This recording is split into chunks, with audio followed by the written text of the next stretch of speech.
Coming up on Network Africa, one person dead in Comoros post-election violence. The death toll from the oil explosion in Nigeria rises to 5+. The war in Sudan and the Ethiopia-Somalia dispute is top agenda at the IGAD summit in Uganda.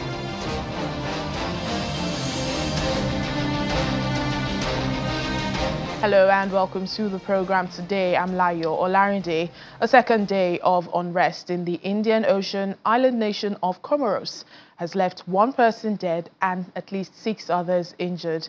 Well, the protests came after incumbent President Azali Assoumani was declared the winner in an election that was held over the weekend and has been denounced by the country's opposition parties as fraudulent. The announcement late on Tuesday that Mr. Assoumani had won a 4th term triggered violent protests across the country on Wednesday, when a government minister's house was set on fire and a car at the home of another minister was burnt. Well, people also vandalized the National Food Depot. Several roads in and around the capital, Moroni, were barricaded by protesters who burned tires as riot police clashed with the demonstrators. Meanwhile, authorities have also cut access to internet and a nighttime curfew is in place to curb the spreading unrest. In Kenya now, a bomb tied to a donkey cart has exploded on the Kenya-Somalia border, killing 1 police officer and injuring 2 other people. The 2 donkeys pulling the cart, however, survived. Police officers were inspecting the goods on the back of a cart just after it had crossed into Kenya at Mandera, which is in the far northeast of the country, when the bomb went off. Mandera has been targeted in recent past by the Somalia-based Al-Shabaab jihadist group. Cyrus Ombati, a Kenyan journalist in Nairobi, joins us now for more updates on this. Hello, Cyrus. Do tell us more about the bombing at the Kenya-Somalia border. What more details do we know?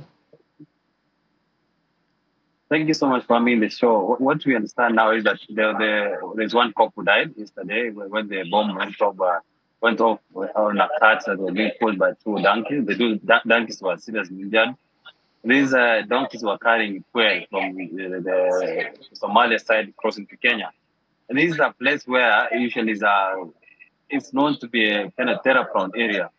But given recent operations which have been ongoing there, there's been kind of a lull in terms of attacks and incursion from Somalia side. The guys behind the attack are Al-Shabaab terror group, which is actually staging attacks near the borderline, killing many people, police officers and locals alike in a way that is unprecedented. So how are authorities treating this, perhaps as a terrorist attack, being that, Mandera has been targeted in the past by the Al-Shabaab group? Well, you see, it was a first of its own kind of in the area because, as I've said, in the last 2-3 years, Mandera has been kind of alarming. Among the 3 counties which border Somalia, that's Mandera, Garissa, and Wajir, Mandera has been kind of calm in a way. But now this is a new era whereby now they're using even donkeys to attack. We understand the terror suspect who was behind it actually tried to escape to us over Somalia, but was arrested. But efforts are being made for him to be brought back to Kenya to face the kind of charges of murder and the terror-related activities. And Cyrus, Kenya has had its fair share of, security challenges. How is the government tackling this in the country, especially at this Kenya-Somali border? Well, there are so many operations ongoing there. We have so many special operations groups, police officers, military. Kenya tried to kind of dig a change or create a buffer zone between Kenya and Somalia, but there was an uproar because this was meant to deter the crossing of Shabab militants to Kenya where they usually attack. The ongoing operations, increasing the police officers there and the military in efforts to tame their activities are not very much good, but then they are there because that's the only way they can tame these people from coming from Somalia to Kenya to attack.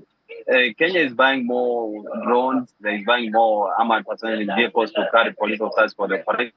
But then there's little has been done to address the issue because it's persistent. They are still attacking. They are killing men. It's affecting the development of the area. And then locals are running away from the area because they can't stay there. They are being targeted by terror groups. So it's a combination of the main problems which are coming along with the interclan fighting interest groups there. So Kenya is always trying to demilitarize the area, encourage the locals to kind of cooperate with the authorities, but it's not very much fruit as expected. Indeed, it's not an easy fight, but thank you so much, Cyrus Ombati, Kenyan journalist joining us from Nairobi. Thank you for having me. Sure. Well, Nigeria has asked its citizens in Kenya to be vigilant and to avoid unnecessary movements amid reports of sporadic attacks on its citizens in the country. Nigeria's High Commission in Kenya issued the advisory after some Kenyans attributed the recent high-profile murders of two young women to Nigerian men. Authorities arrested a Kenyan suspect in one of the murders, while in the other case, a foreigner with a Mozambican passport has been detained. Well, despite this, some Kenyans have speculated that one of the suspects could be a Nigerian national. The speculation has now fueled attacks against Nigerians online, with some accusing them of perpetrating femicide and violence against Kenyan women. Well, Kenya hosts a significant Nigerian population, especially in the capital, Nairobi. Well, back here in Nigeria, two more bodies have been recovered as search and rescue efforts continue at the scene of Tuesday's explosion in the Bodija area of Ibadan, the Oyo State capital, bringing the total death toll to 5. One victim was rescued on Thursday morning after more than 30 hours under the rubble. Meanwhile, some residents are said to still be missing as others who survived are trying to salvage what is left of their belongings.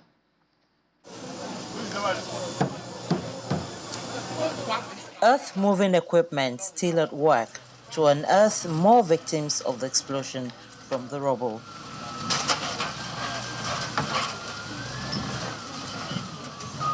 As the work, hope is not on short supply as they rescued a victim early this morning after being trapped for more than 30 hours under the debris. As you can see, the search and rescue operation is still ongoing.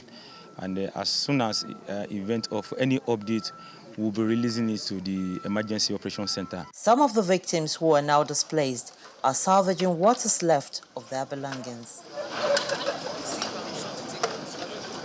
Some, like this distraught lady, are desperately searching for members of their families. It's okay, we understand. Please come. She's later pacified with assurance that everything possible is being done by government to rescue everyone under the rubble, dead or alive. You see the place that is being leveled, that is where the excavation came. So we put the slabs inside. The Oyo State Commissioner for Health confirms that the death toll in the wake of the explosion is now 5. She also notes that there are plans to support victims who may need it even after treatment. We reported 3 dead yesterday, and as at this morning, under the rubble, another body of a middle-aged woman was discovered. And also we discovered like a chunk, muzzle part, supposedly to be another victim of the accident. A forensic pathologist involved in the rescue effort says all has been done to recover those who may still be trapped. As rescue efforts intensify, some of those receiving treatment at the hospital have been discharged and moved to the shelter provided by government for those displaced. Bukola Oriowo, Channels Television News. In Burkina Faso, a spokesperson for the government has denounced what he called the obtained attempt to destabilize the Sahel nation. He said a coup attempt had been foiled and alleged coup plotters arrested, while citing findings of preliminary investigations. Rimtalba Jean Ouedraogo said the coup was scheduled to take place on January 14th as a network of military officers, some retired, some active, as well as civilians and activists, conspired to destabilize the institutions of Burkina Faso. According to him, the network allegedly sought to target citizens' watch bodies to sway the people's support from the ruling MPSR that's the Patriotic Movement for Safeguard and Restoration in the country. However, an undisclosed number of people have been detained for questioning.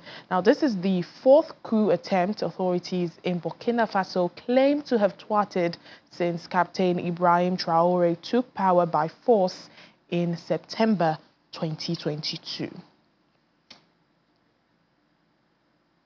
The United Nations humanitarian official in Niger is stressing the need to provide effective humanitarian assistance and to promote solutions that can help people move out of crisis in the country. Edem Wasronu, who is the director of the Operations and Advocacy Division at the UN Humanitarian Agency, says she had met with refugee and host populations in the community of Diffa, noting that 4.3 million people in Niger require some form of assistance or protection. Or Niger continues to face an acute and complex humanitarian crisis marked by the impact of persistent insecurity, epidemics, food insecurity and floods. Well, there was a 14% jump in the number of people who need humanitarian aid due to population movements in the Diffa region, Maradi, Taoua and the Tillaberi region. Together to provide effective humanitarian assistance for people who urgently need it and promote solutions that can help people move out of a crisis. Today, 4.3 million people need some form of humanitarian assistance or protection in Niger. We met internally displaced people, we interacted with groups, refugee populations and host populations in Buduri, in the Chetimari commune of Diffa region. Many are living in extremely difficult conditions, most of them, of course, women and children who've been displaced due to violence for more than 5 years. I was deeply moved by their resilience. I was deeply moved by the hope that the people emitted. I was deeply moved by their commitment to overcome the challenges that they face. As we look into the new year, we want to ensure that everything we can do to help the people of Niger, both to meet their immediate needs and to promote solutions. We need funding, $662 million to assist 3 million people across the country. Still to come on the program. BRICS countries discuss expansion and economic cooperation at the Davos Forum in Switzerland. Back in a moment, please join us again.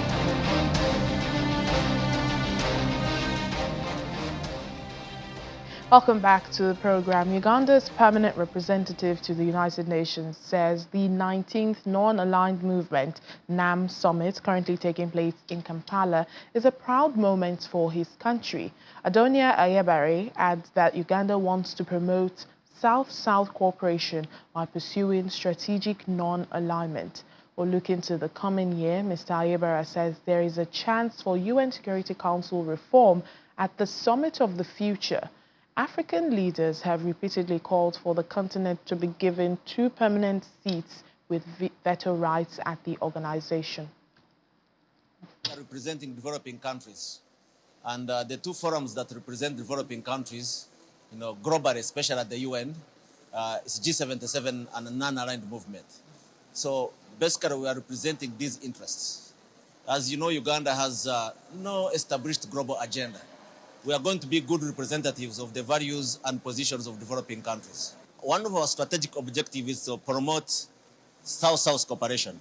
As you know, South-South cooperation is been more lip service than actual implementation of South-South cooperation, which means that developing countries have been cooperating, but this is not documented, it's not measured, but it has had impact. Look at the COVID pandemic.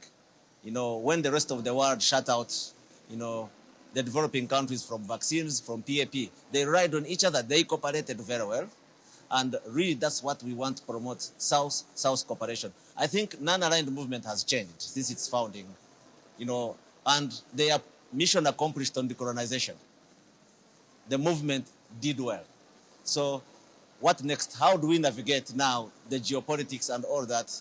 I think Uganda is going to pursue strategic non-alignment. What does it mean? It doesn't mean neutrality. What it means is that you can deal whoever serves the interests of developing countries, whoever, and achieve the objective. Because it's as if we are passive observers. We have our interests, you know.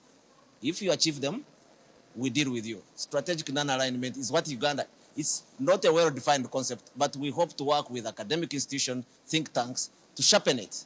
Because developing countries have interests. Look at the BRICS. In the BRICS, they have interest. In the G20, they are represented. So what are those interests that we can pursue strategically? There is a NAM caucus on Security Council reform.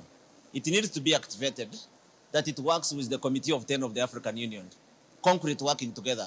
Each one works at cross paths, yet we all represent the interests of developing countries in reform of the global governance. What it is about is global governance that is skewed against developing countries. So Security Council reform in particular has been ongoing.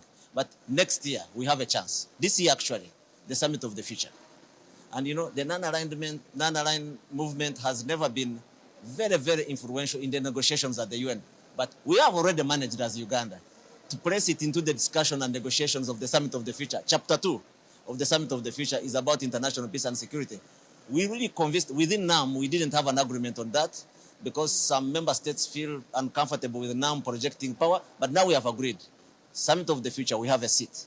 We need to pursue Security Council reform, counterterrorism, and all that within the global system. It's really a very proud moment for us. It's also projecting Uganda's diplomacy. We've managed in a long time to conclude business in time. NAM does not normally conclude business in time. Senior officials, we met record time, adapted documents, but also this is a long-term investment. We don't expect to gain much in these two summits, but look at these facilities. We will be a conference hub for the region, and we will gain through tourism and conference business. Also, we had the business center. I don't know whether you covered the business center. Some businesses were represented. It's a long-term view. You know, it's not a short-term, you know. Well, still on the NAM summit, the Vice President of Uganda says Uganda is interested in continuing the development of cooperation between member states. According to Jessica Alupo, the movement principles of sovereignty and sovereign equality of states, territorial integrity, non-intervention and non-interference in the internal affairs of other states are as relevant and important today as they were at its founding. Principles of sovereignty and sovereign equality of states, territorial integrity, non-intervention and non-interference in the internal affairs of other states are as relevant and important today as they were at its founding. Through the vision and efforts of the founders, colonialism is almost entirely ended, except for a few non-self-governing territories. As countries of the Global South, we have regularly come together to discuss issues of common interest and concern. This meeting has come at a challenging time for our membership.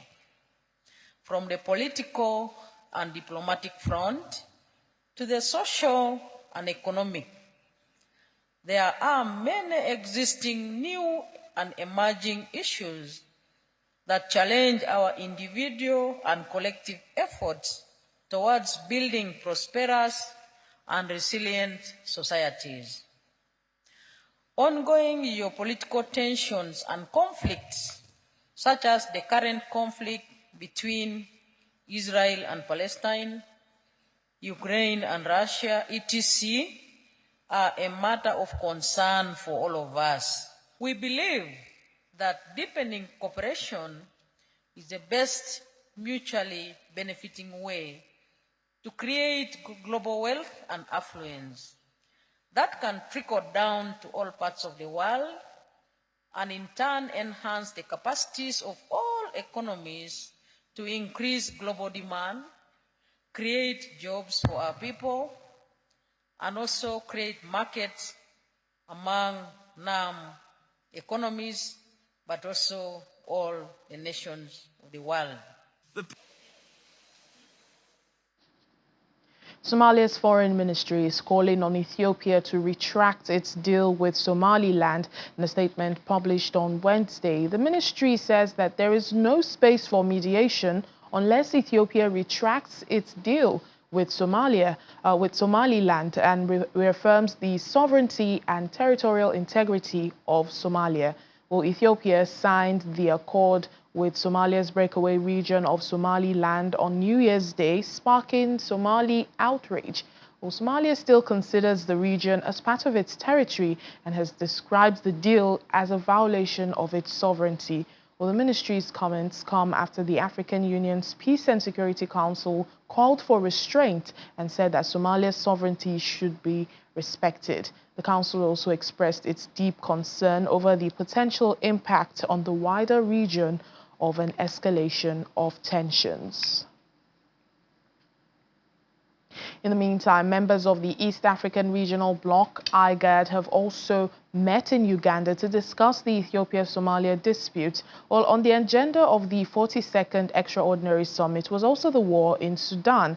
The presidents of Uganda, South Sudan, Kenya, Djibouti, and Somalia were all in attendance. The head of Sudan's army, General al-Burhan, boycotted the meeting where his rival General Dagalo was invited. Well, the warring generals didn't meet in December despite an agreement. Well, in a communique that's been issued at the end of the one-day summit, the IGAD leaders reminded the parties their commitment and called on them to hold a face-to-face meeting within 2 weeks. For the Ethiopia-Somalia crisis, IGAD insists that any agreement should be with the consent of the federal government of Somalia. South Africa's Minister of Finance is emphasizing the mobilization of savings in his country as a key issue for BRICS. Enoch Gondogwana underlined that BRICS operates on a mutual respect and consensus in decision-making, and there can be no dominance. Well, he was speaking during the BRICS in expansion session on the sidelines of the World Economic Forum in Davos. The 2024 WEF, running from January 15 to January 19, has attracted over 60 political leaders, diplomats, and business leaders, including representatives from BRICS and other organizations. The BRICS in expansion session addressed the recent expansion of the organization and the potential consensus issues among new members. On the key issue is how do we mobilize savings of the South in order to ensure that we can have a better development agenda for the South. That's a critical part of it. But of course, there's also a common agenda which we share. As you can see, most of these countries are not necessarily the same on a number of areas. But there's a common minimum program where we would agree upon a common developmental agenda, a common view that there needs to be a reform of the multinational institutions. The institution is built on the basis that there's mutual respect, there's consensus in decision-making, and therefore there can be no dominance. It's unlike the Bretton Woods institution.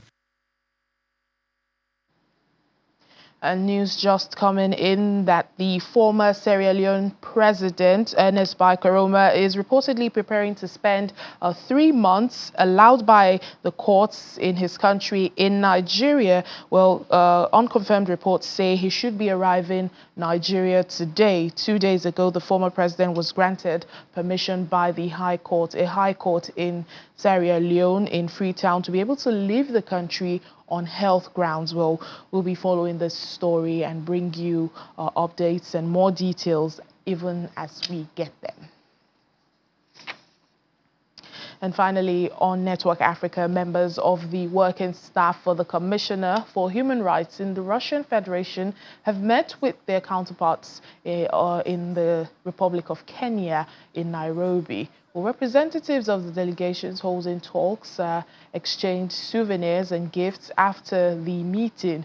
The press office of the Russian Human Rights Commissioner reports that the officials shared their expertise on the work of national human rights institutions as well as on the protection of citizens' education rights. And that's all we have for you on Network Africa for today and for the week. Thank you so much for always being a part of it. I'm Layo Olarinde. Have a lovely weekend.